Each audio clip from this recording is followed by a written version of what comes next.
Alexa Bliss and Tiffany Stratton have been going at it, so we'll see what's up there. We'll also check out what's going on with Cody Rhodes, Roman Reigns, and much more.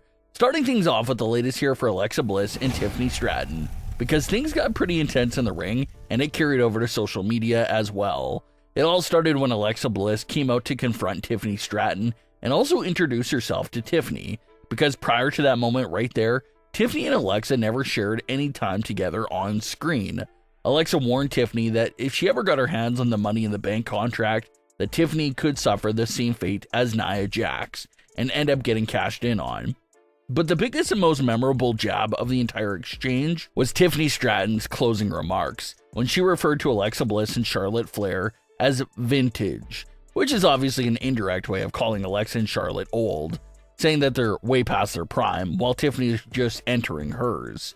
That was a big jab by Tiffany Stratton, especially right now where the entire topic has been a very hot and touchy subject. It's something we covered in great detail recently due to comments from Becky Lynch and Big E. They were talking about how badly fans mistreated and dismissed older talent in the women's division that are in their late 30s, and how they label them as old spotlight hogs, and how they should retire. But how when it comes to the men's division, no one gives the older male talent any flack for being older and still being involved in major stories. So that's been a heated and trending conversation in recent weeks. So that's what makes the line by Tiffany Stratton sting even more. And it was not over after that segment came to an end. The conversation continued online. Alexa Bliss took to her Instagram story to say that Tiffany Stratton was nothing more than a cheap imitation. Alexa also said that vintage things are more expensive and they have more value than newer things. Alexa pointed out that she spared Tiffany Stratton this time around, but said it was still a nice try by Tiffany Stratton. Tiffany responded to Alexa's Instagram story by saying that no one ever said vintage was not in style anymore. So not a complete step back by Tiffany Stratton, but she's just clarifying that she never said anything's wrong with vintage and how it's all still in style. That was the end of Tiffany and Alexa's social media interaction, but it left fans hyped and buzzing around the encounter both in the ring and online. And will Alexa win the Money in the Bank contract? And will we see Alexa versus Tiffany anytime soon? It seems like the immediate answer for those two questions is no.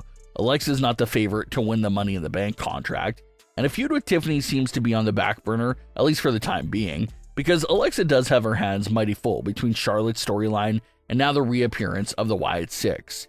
So Alexa's pretty much all booked up for a while, so a feud with Tiffany probably comes deeper down the line.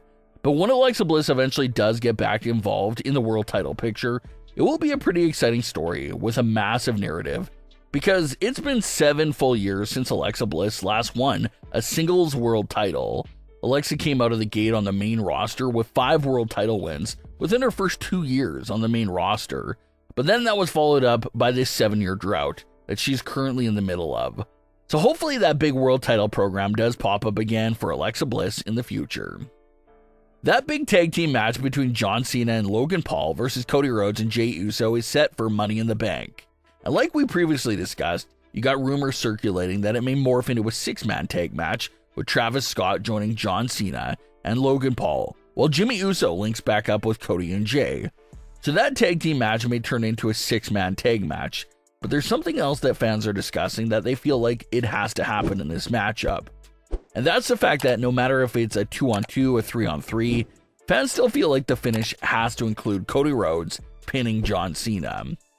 Everyone knows that Cody Rhodes and John Cena will have another match with each other in 2025, and everyone expects Cody Rhodes to be that man that dethrones John Cena before the end of the farewell tour. So if that's the plan, and if that's really going to happen, John Cena taking a pinfall from Cody Rhodes would perfectly set the foundation for those events to unfold. Cody gets the pin in the tag team match, which starts the narrative of Cody getting a rematch and becoming the #1 contender since he did pin the WWE champion after all. And that would build up the story direction of Cody Rhodes basically earning his rematch instead of just being given one. It's similar to what they did back in 2023 with the Bloodline.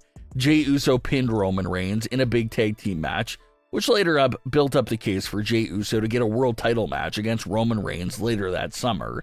Same idea here. Cody can pin John Cena to set up the idea that Cody deserves another title match. Everyone knows Cody Rhodes and John Cena will be having another match. but what's currently unknown is the date and place for that big rematch. And that's really only two options when you really think about it. The rematch either happens in August with the SummerSlam Night 2 main event, or the rematch happens extremely late in the year, potentially even December. That's really the only two options when it comes to when and where the Cena and Rhodes rematch will take place at. Considering that Cody and Cena are currently very active with each other and in the middle of this Money in the Bank tag team program, it looks like SummerSlam is still the safer option here. It's only 2 months away, so it's a decent amount of time to build up that story for the rematch. The idea of Cody Rhodes and John Cena not meeting again until December is possible, but at the same time, it does seem pretty ridiculously far away.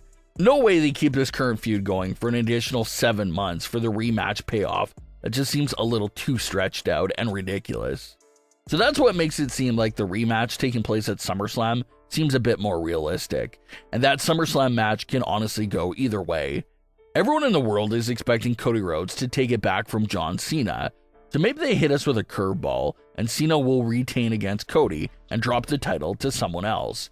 Or Cody does take the title away from Cena at SummerSlam, and the rest of the farewell tour could potentially be a titleless John Cena, slowly converting back to a babyface now that his power trip and farewell tour are both settling down.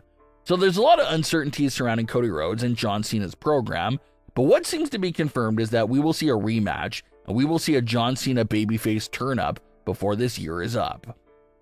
There's no confirmed return date for Roman Reigns in sight, but fans are feeling like his return will take place at Money in the Bank because it presents the perfect opportunity. Seth Rollins just qualified for the Money in the Bank ladder match, and Seth is instantly a big threat to win the contract, considering that everyone knows he'll have Braun Breaker and Bronson Reed out there with him that night, clearing the path up for him to easily climb up the ladder and win the Money in the Bank ladder match for a second time.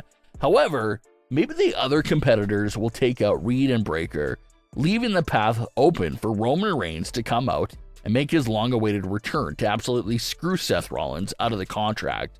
Roman would beat Seth up, maybe throw him through the commentary table, and officially ruin any shot that Seth had at winning the Money in the Bank contract. That would be the perfect way to reignite the Seth Rollins and Roman Reigns feud. Last time we saw Roman, he was getting destroyed by Seth and Breaker. So there's only one way for Roman to return, and that's to get revenge on Seth and that entire group. But what are your thoughts on today's stories? Leave your comments below. Don't forget to subscribe with all notifications on, and leave a like if you enjoyed. Thanks for watching, guys.